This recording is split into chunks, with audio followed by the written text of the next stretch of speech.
start spreading the news. I'm leaving today. I want to be a part of it. New York, New York, these vagabond shoes are longing to stray right through the very heart of it. New York, New York. I want to wake up in a city that doesn't sleep and find I'm king of the hill, top of the heap. These little town blues are melting away.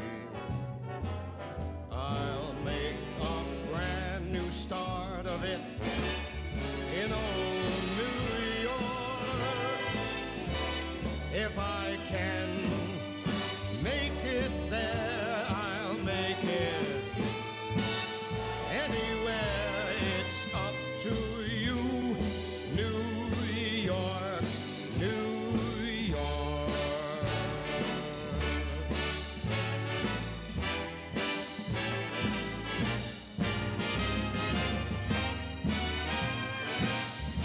New York, New York. I want to wake up in a city that never sleeps and find I'm a number one, top of the list, king of the hill, a number one. These little town blues are melting away. I'm gonna make a brand new start of it in old New York.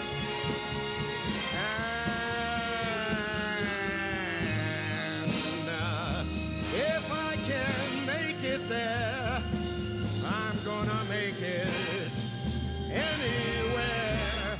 It's up to you, New York, New York, New York.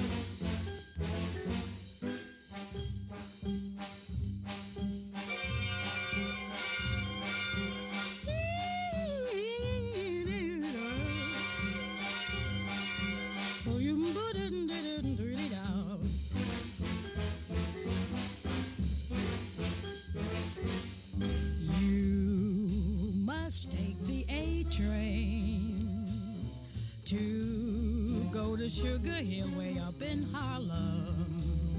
If you miss the A train, you'll find you've missed the quickest way to Harlem.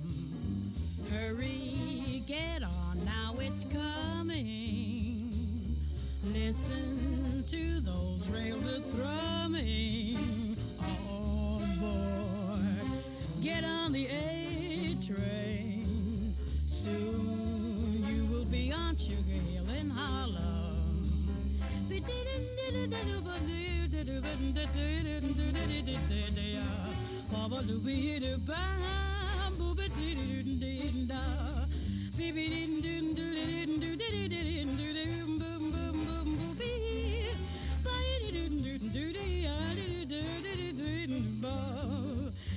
beep, ba, ba, doo, doo, doo, doo, doo, doo, da, la, la, la, la, la,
You must take the A train to go to Sugar Hill way up in Harlem.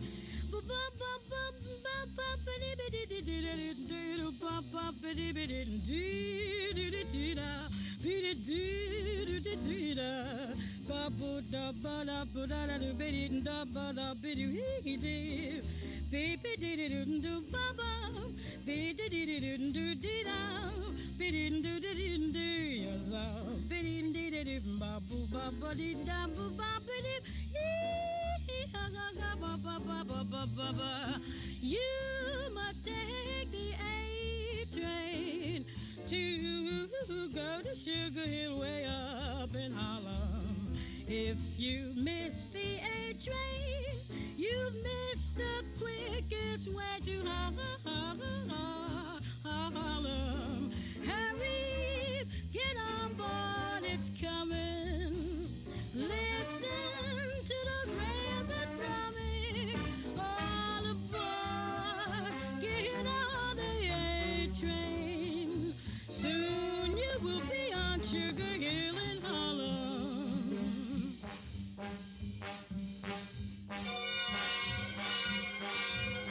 All aboard. Next stop is Harlem.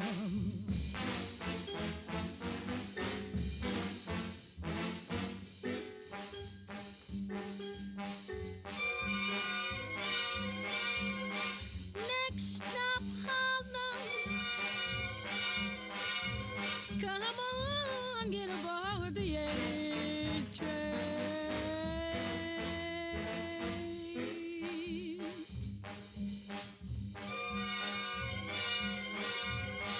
Get aboard. Next stop is Harlem. Take the A train. Morning, all. We're going to get started in just a few minutes.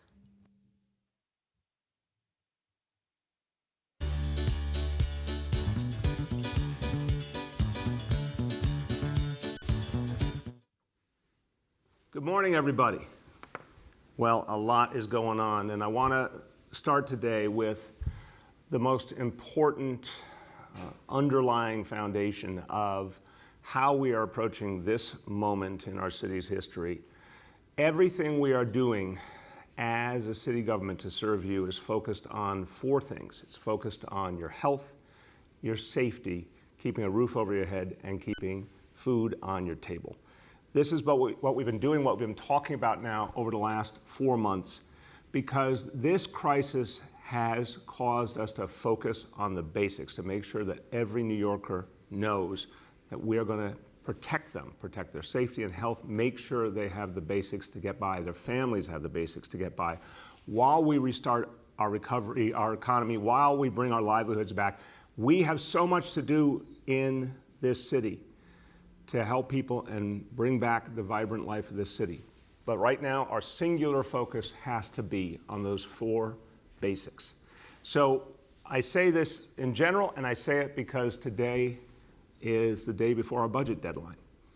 And we have been working for weeks now with the City Council on next year's budget. And to say the least, this has been the toughest budget that we've had to do as administration here at City Hall. We're in a whole different situation, in fact, than New York City's ever faced in our history. A healthcare crisis, an economic crisis, a disparity crisis, a budget crisis, all wrapped into one and on a massive, massive scale. So we keep coming back to the fact that we've got to focus on those basics: health, safety, food, shelter.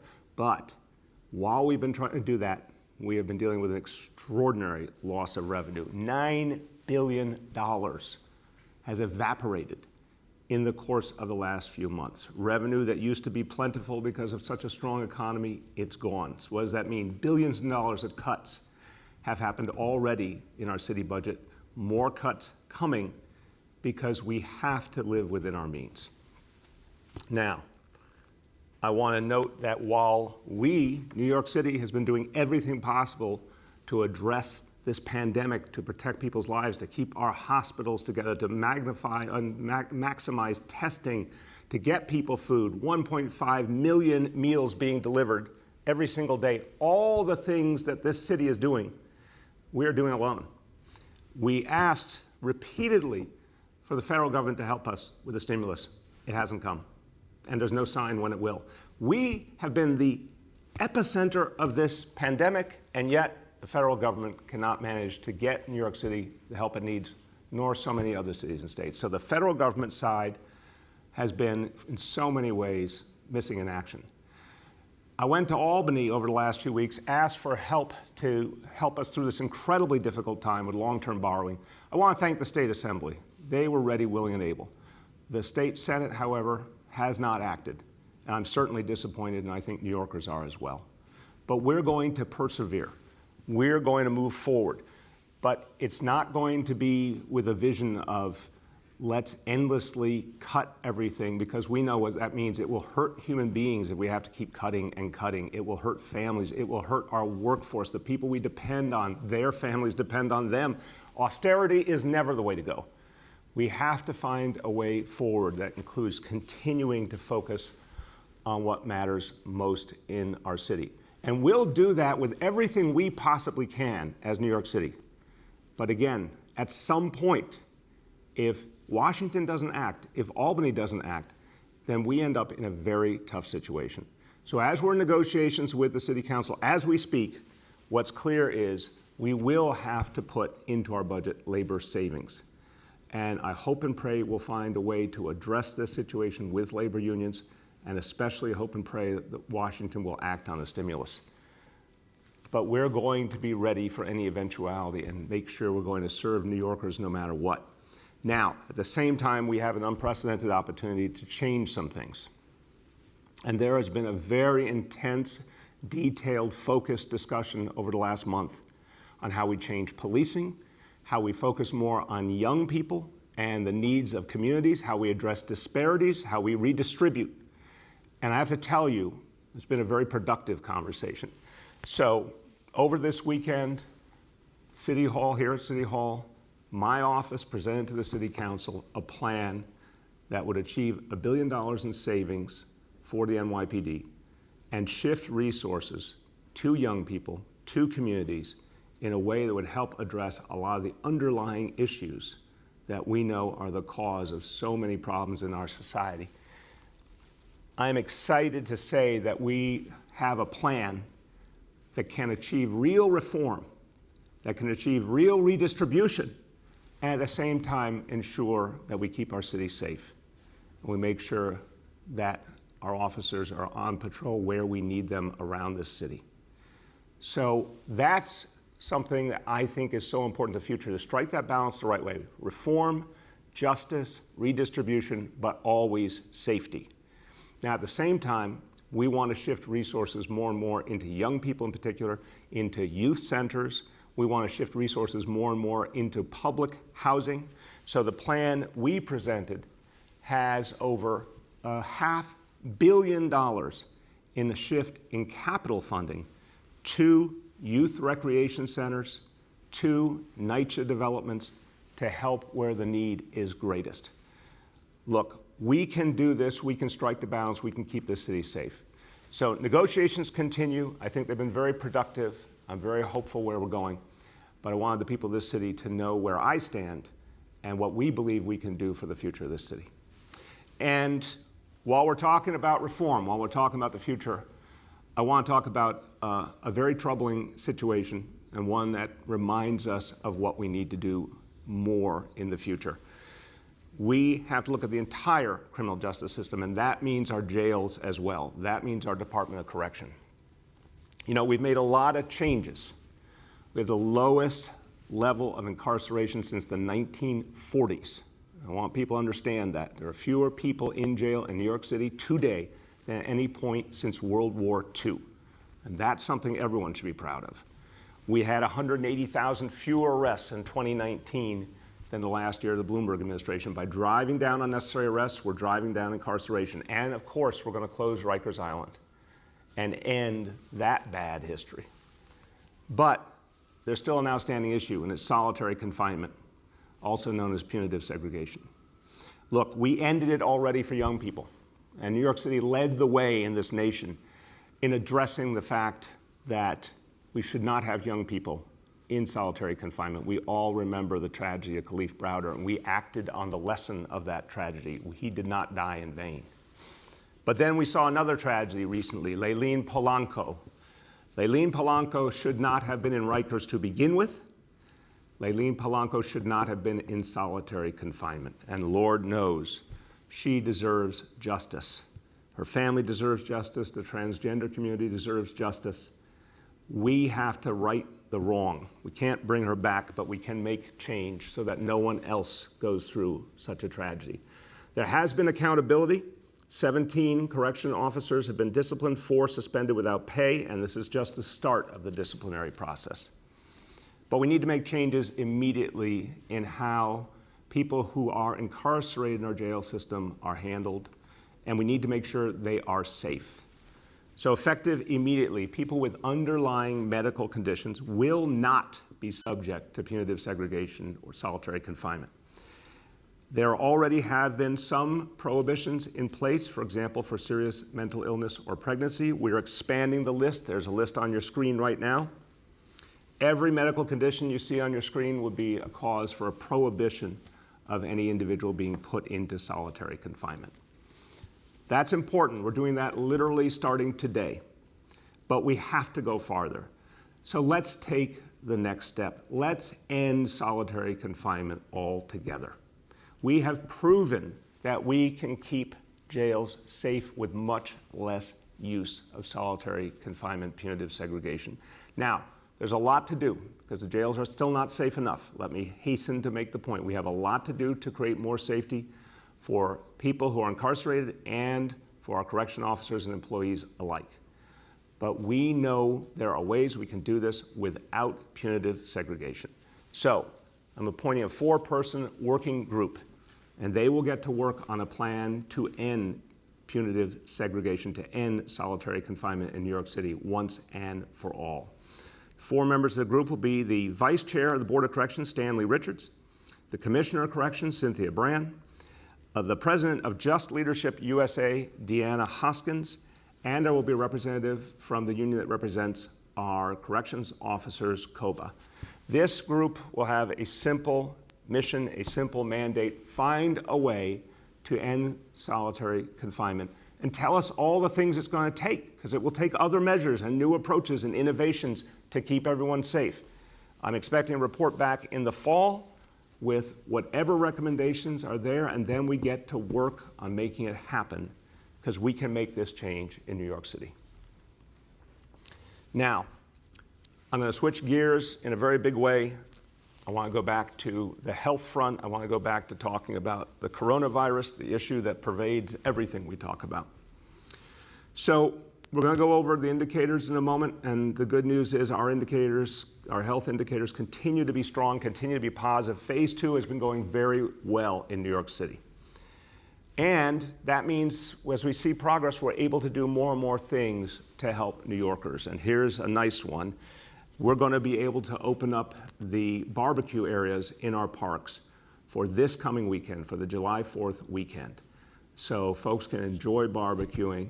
I want everyone to remember to be safe, still practice the appropriate social distancing, still wear the face coverings, but it's time for barbecuing to come back in our parks, and they will be opened in the coming days for this weekend. And again, that's because of the hard work that so many of you have put in.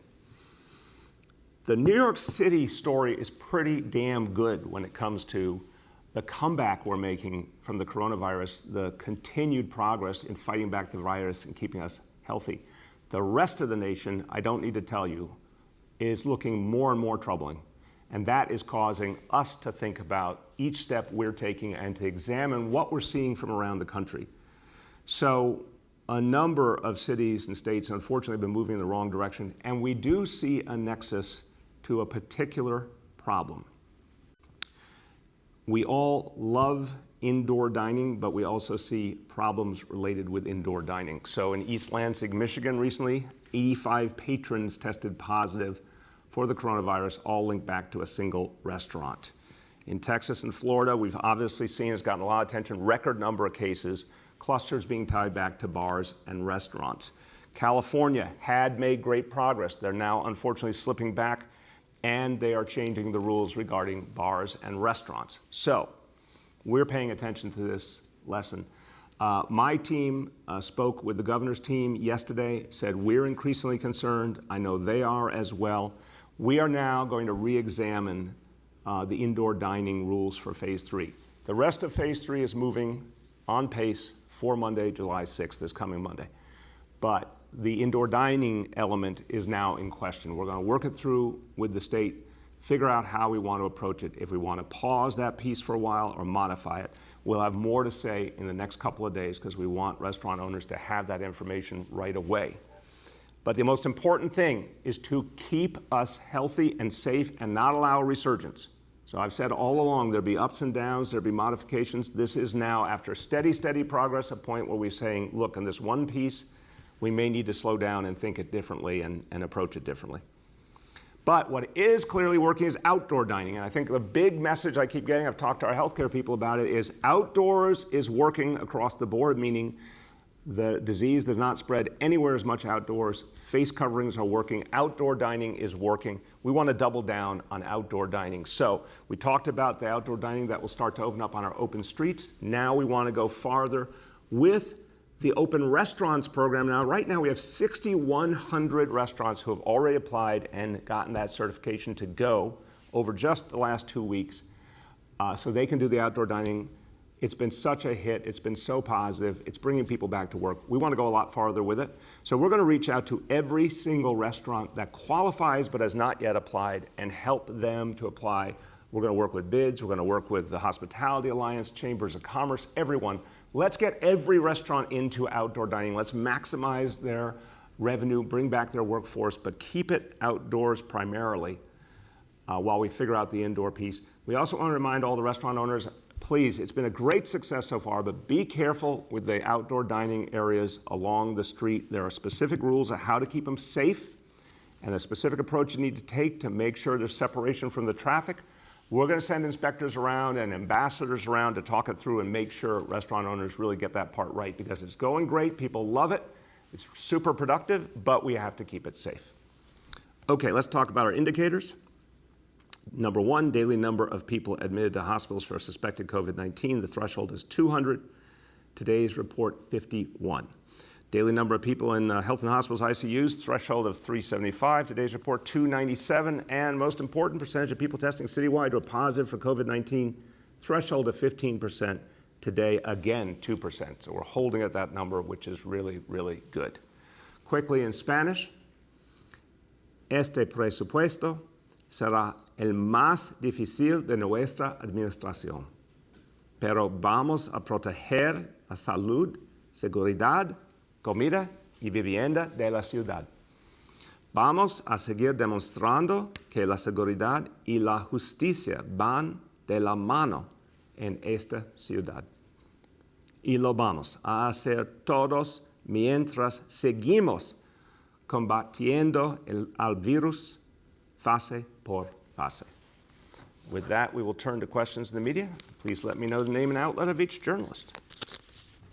Hi, all. Just a reminder that on the phone today, we have Small Business Commissioner Doris, Chair of the Board of Correction, Jennifer Jones-Austin, and Senior Advisor, Dr. Jay Varma.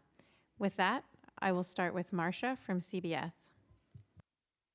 Good morning, Mr. Mayor. How are you on this day before the budget? Day before the budget. Marcia, you and I have been through a lot of budgets together. I'm okay. How you doing? Okay, so one of the questions I had was this. You apparently have struck out in Albany in terms of trying to get them to allow you to borrow money. But I also was told that you were willing to raise property taxes if they would agree to it. Are you still willing to raise property taxes if the Senate will go along and give you borrowing power? That's just wildly inaccurate. No offense, Marcia, that's totally inaccurate. I said, in fact, in writing to everyone in the legislature, we will never raise the property tax rate. No intention to do it. The Assembly, Marcia, the State Assembly was there with us every step of the way. I want to thank Speaker Carl Hastie and the members of the Assembly. They were ready to come to the aid of New York City in our hour of need. The Senate was not. So we moved forward, and I told everyone I spoke to in Albany, if we don't get borrowing authority, which, again, Marcia, you remember, the Assembly and Senate gave borrowing authority to the City of New York after 9/11 with basically no strings attached, no debate. They just knew it was the right thing to do. Since they haven't done it, we now have to go ahead in this budget and put $1 billion of labor savings. Hopefully we can find a way with labor to avert layoffs. It's not a given. If we can't find a way, then October 1st is when that would begin. So my second question has to do with the cuts that you've agreed to, the $1 billion in cuts to the NYPD budget that you've agreed to with the City Council. There are published reports that it would involve moving school safety agents out of the NYPD, some homeless outreach services out of the NYPD, and canceling the July police class. Can you comment on that? So, Marcia, I'll give you a very broad picture because, of course, budget negotiations are continuing. We have to resolve by tomorrow, so I'm not going to get into a lot of detail. What I can tell you is we have found a plan that will keep the city safe, will achieve the $1 billion in savings, will allow us to redistribute money to youth programs and to communities that need it most. Everything was with an eye to safety. So we will be able to ensure the patrol strength we need. We will be able to ensure that school safety can do its job. The school safety issue would be addressed over several years, and we'll have more details again as we work on an agreement. But what I can tell you is, from the beginning, I said, I need to believe if we make this changes, I have to see evidence, I have to feel in my heart and soul that the city will be safe. You know I'm very concerned about the uptick in shootings. We have to make sure we can handle that. And we have to make reform. I came here to make reform. We have to make reform the right way. And I am convinced we have now struck that balance. Next, we have Michael Gartland from the Daily News. Hey there, Mr. Mayor. How you doing? Good, Michael. How are you? I'm good. So a couple of questions. One, Governor Cuomo was on New York One this morning talking about some anxiety about phase 3 reopening of indoor dining. And I was wondering if you could kind of address what he said today on New York One about that, just having to kind of take this nice and easy. I think he's right. I mean, I didn't see his interview, Michael, but I think he's right. Look, I've said the state and city have been highly aligned throughout this process. Not every single time, because we're human beings and there's differences, but overwhelmingly aligned. I am enthusiastic that phase 1 has gone so well, phase 2 is going so well, and phase 3 is right around the corner. But we're also constantly looking at the facts. The facts have been worrisome. In the course of this week, it got worse and worse around the country, and it got worse and worse with this nexus to bars and restaurants. We saw it, the state saw it, everyone started talking and saying, hey, we have an issue here. We're always going to make adjustments. So we'll have more to say in the next day or two to clarify. But Michael, my view is we can go into phase 3 on all the other fronts. We can do that effectively. We can do the outdoor dining on a much bigger scale. But the indoor, we really need to examine closely and come to a decision in the next couple of days. Michael, do you have a follow-up? The other question I had was on 50A. And I was wondering, have you ordered FDNY and the correction department to post disciplinary records online, as you've done with the police department? Michael, I have not yet, because our focus obviously has been on the police issues and the budget, but I will. I want transparency across the board. Next, we have Henry from Bloomberg. Hello, Mr. Mayor. I'm multitasking here, so you can do it, Henry. I have faith in you. I don't know. It's tough. I want to get back to these savings in the police department and how you're accomplishing that. You said something about capital expenses. Is that part of this $1 billion, or is that separate from it? We will get you. The police department there's enabling you? I'm sorry, I couldn't hear the rest, Henry. I apologize. Where are you cutting that's enabling you to make these cuts? Yeah. So again, we are in the middle of negotiations, so you're going to forgive me if I keep it a little broad. The capital piece is separate from the billion. The capital piece is crucial, and this is something I want to do. I want to take money that was going to go to the NYPD for capital, but as projects that can appropriately be delayed when we think about the vast needs of young people, the vast needs of our residents in public housing. Everyone wants to see a focus on those folks hardest hit by the coronavirus, and particularly on our young people. We can do that. NYPD has worked very productively with me, my team at City Hall, Office of Management and Budget, to find savings, to find different approaches. And I want to thank Commissioner Shea and his team for that, because we found a way to focus on young people. So we're going to take that capital money and shift it into creating youth recreation centers. We're going to take that capital money and shift it to needs at public housing. And I think that will be so important for people who will benefit, and also important for our communities overall, and for safety, and part of how you improve the relationship between police and community. The Commissioner Shea has talked about the NYPD playing a bigger role, a more positive role in the lives of young people. This is his central strategic feeling. We're going to do that now with the NYPD saying we want to contribute. And I give Commissioner Shea credit. He said it coming out of the box. When I said weeks ago we will take money from the NYPD and put it into youth services, he said, look, no one ever wants to lose money out of their budget, but if I had to, I would want it to go to young people, and that's what we're doing. Yeah, I remember all that, and I understand what you're doing. I understand the rationale for it. I'm just wondering, where are the cuts in the NYPD? Where are they going to sustain cuts in spending? Right, and so, Henry, again, I'll give you the broad answer, but until we have a formal budget agreement, we're not there. The bottom line was we asked for a lot of savings. We asked for creative redeployments. We asked for every conceivable way to do things differently that could free up money for these things we need. And to think about things like school safety, but not as an instantaneous transition, but one that was done smartly over time while focusing on safety and reform at the same time. So, when we get to a final agreement with the council, we'll show you all the specifics and how we got there. But I have been a real stickler, Henry. I've been every moment of the way, and I've been deeply, deeply involved in the details. I've said, show me it can keep everyone safe. Show me we can move a reform agenda and help young people. Show me we can do both in a balanced fashion. And I'm convinced that we have now hit that moment. Next, we have Sam from The Atlantic. Hi, Mr. Mayor, can you hear me? Yeah, Sam, how you doing? Hi, I'm doing well. So at the end of next month, the $600, the extra $600 in unemployment money is going to wear off, and New Yorkers will no longer be receiving the extra $600. What do you think the effect of that will be on evictions when the eviction moratorium is lifted August 20th? And how bad will things be? I'm very, very worried. I think it'll be very bad. I'll tell you, Sam, I've been out all over the city in recent weeks and just showing up unannounced in different communities. Primarily the communities that have been hit hardest by the coronavirus. People have a lot of different concerns, but I can guarantee you the number one concern has been economic. The number one concern has been from people saying they're running out of money. They either never got their check from the federal government, they're still waiting for it, or they know it's not enough, or they got it and they're using it up. I think this is the central challenge. The fact that there's no stimulus scheduled. There's literally no vote scheduled in the US Senate for a stimulus right now. There's no new money coming. I think it's going to be devastating for a lot of New Yorkers. We will be there to help them with food. Anyone needs food will be provided for free. Obviously, healthcare through our public system, through health and hospitals. Whatever we can do to help people. But this is why I said on Friday, we need to go back to this eviction issue. If someone cannot pay the rent, they should not be evicted.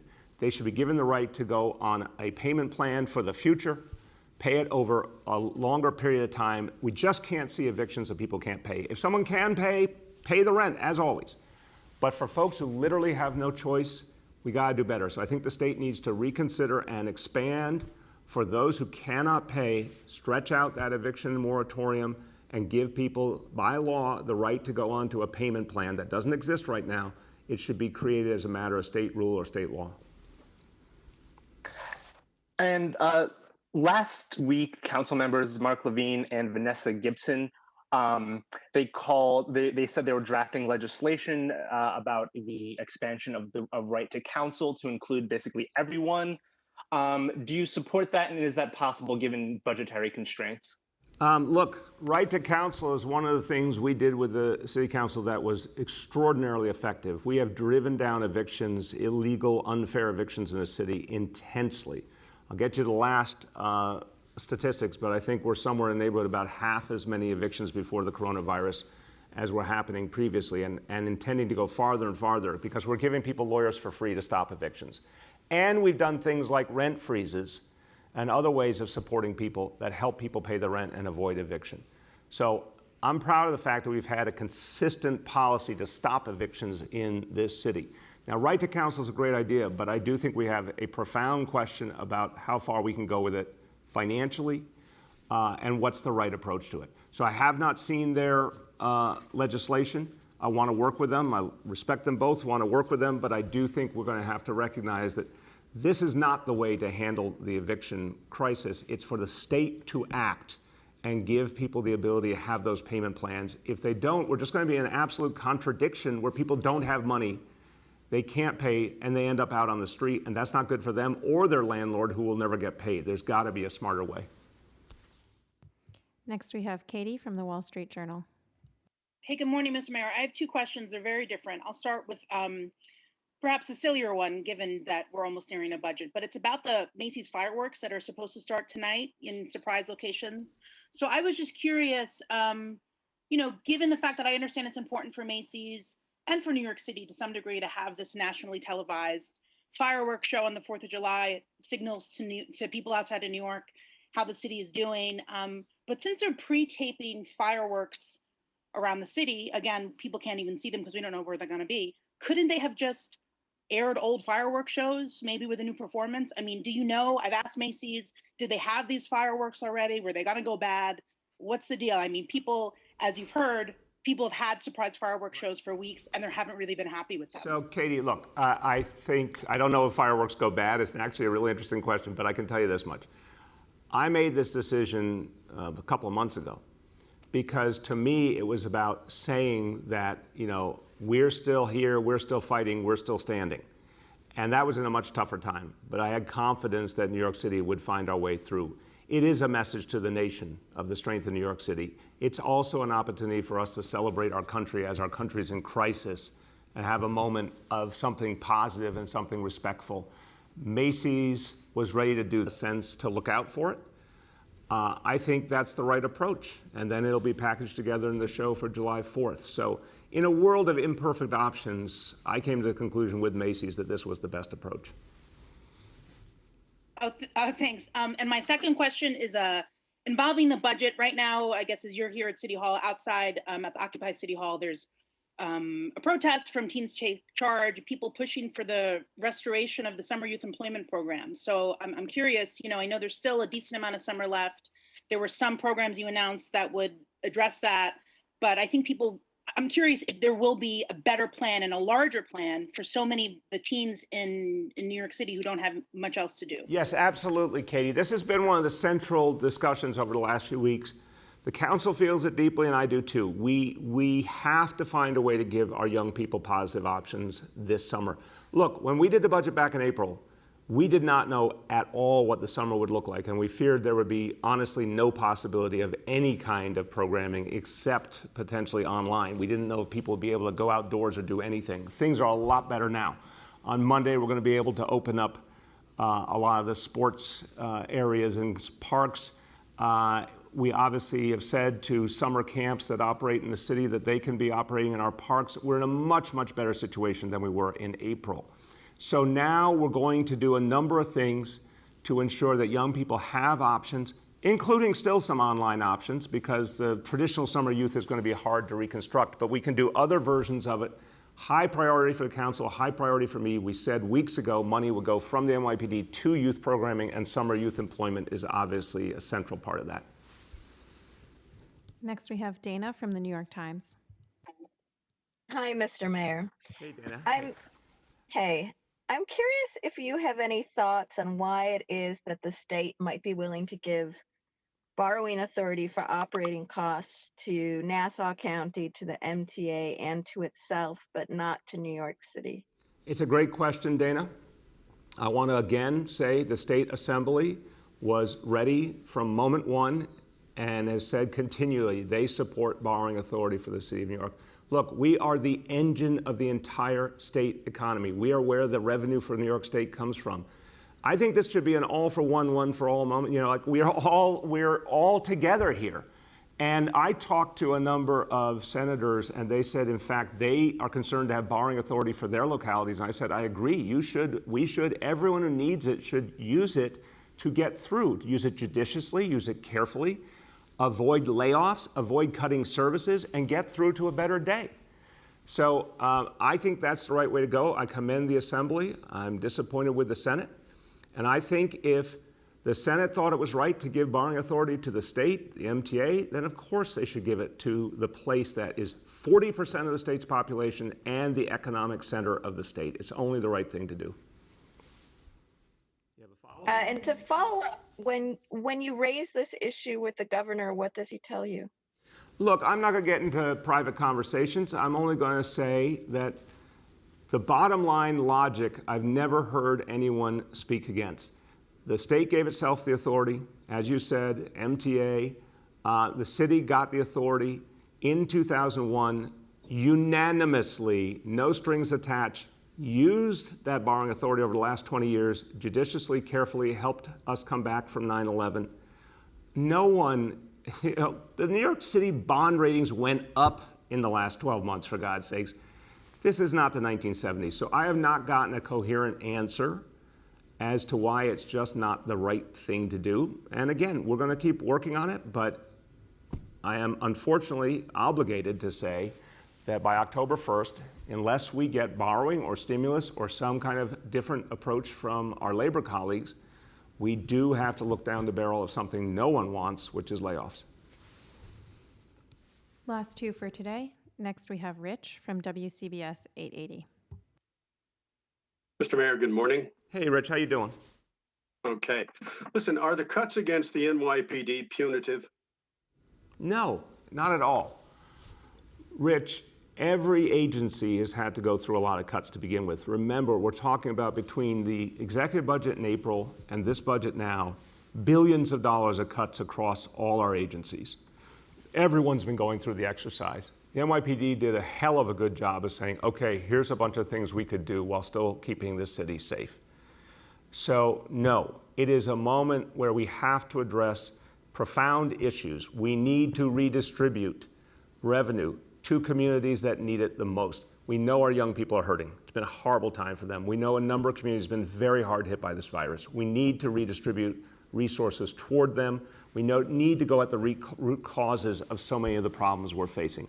There is a way to do both. And Rich, I was skeptical at first and wanted to see how it could all come together. But a lot of painstaking work occurred to figure out the right way to do things, to focus on both safety and social justice and young people and redistribution. We found a plan that we felt good about, and this weekend presented that to the City Council to say, here's a way we can all move forward together. If I could follow up, is any other agency being cut the same amount as the NYPD? I'll get you the final numbers when we get to a final agreement. The NYPD is being treated clearly in a specific manner. A number of agencies are being cut quite a bit, but we're dealing with a specific reality with the NYPD, unquestionably. And that is because it's important to show that we are going to make changes in this city, that we're going to refocus our efforts on young people in particular, and that we can do that while changing the approach to the NYPD. The NYPD is a very well-run organization. They're good at finding ways to make things happen and finding ways to be as efficient as possible. That's what CompStat is all about. So this is a particular moment, and there is a particular need to show that we will redistribute to young people, to communities, but it's being done in a smart, safe manner.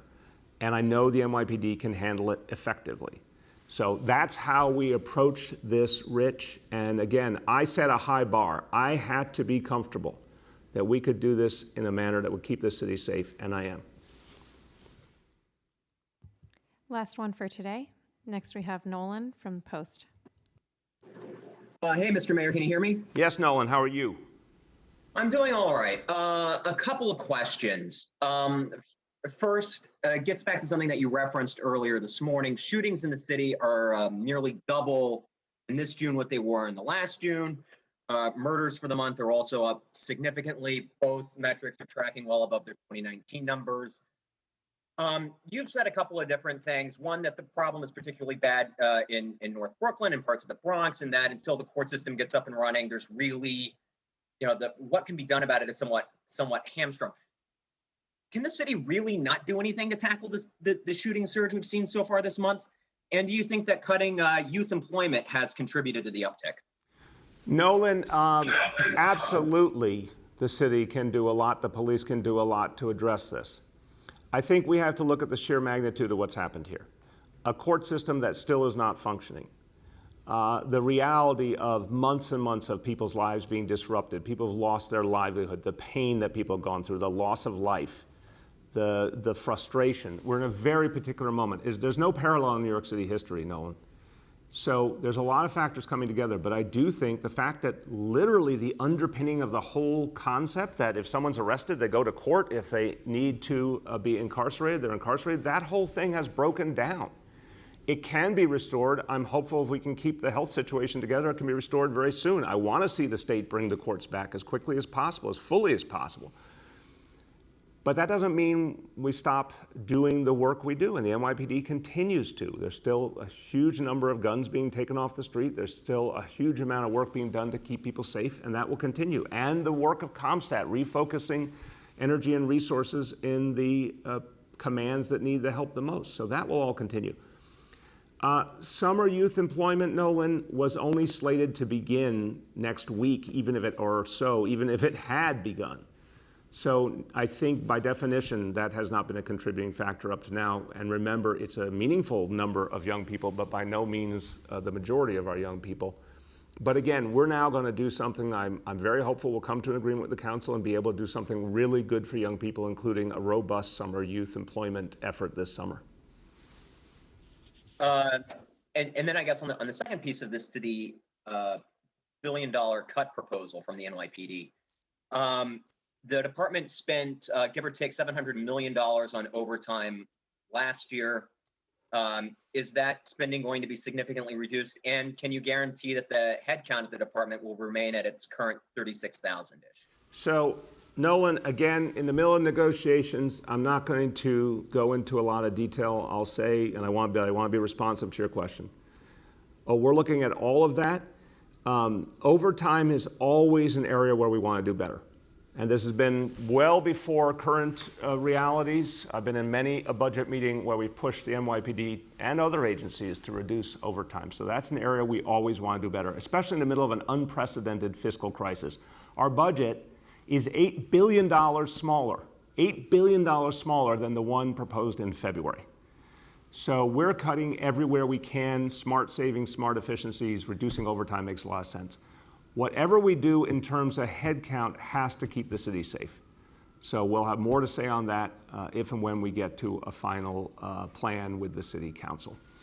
Everyone, as I conclude, look, first of all, a lot going on, so many important issues, but I want to say once again that amongst the other announcements today, the vision of ending solitary confinement, ending punitive segregation once and for all in New York City, this is something that could be a signature moment for change and reform and for a humane approach to rehabilitating people and turning around their lives.